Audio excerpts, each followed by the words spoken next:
Tomato দিয়ে কুলের চাটনি করবো আজকে। কড়াইয়ে তেল দিলাম, লঙ্কা দিলাম, একটু সাদা সরষে ফোড়ন দিলাম,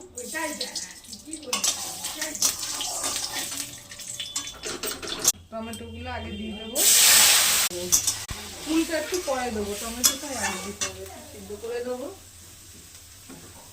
লবণ দিয়ে হলুদ দিলাম, দিয়ে নেবো টমেটোটা। টমেটোগুলো প্রায় সিদ্ধ হয়ে গেছে, এবার এই ফুলগুলো ধুয়ে বেছে রেখেছি দিয়ে দিচ্ছি, আর একটুখানি ভাজবো, ফুলগুলো দিয়ে কষাবো।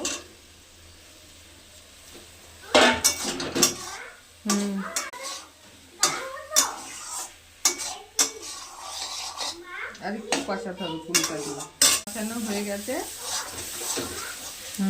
ফুটতে হবে, জল দিয়ে দিলাম, ফুটে গেলে চিনি দেবো।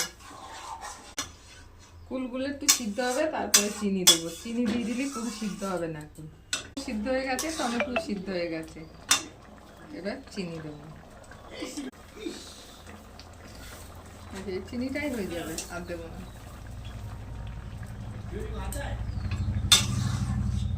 এবার একটু ফুটবে, তারপরে নামিয়ে নেবো।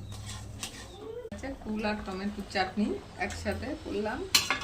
টমেটোটা দিলে ঘন হয়, দেখতেও ভালো হয়, আর খালি কুল করলে পাতলা, খারাপ দেখায়, ভালো দেখায় না।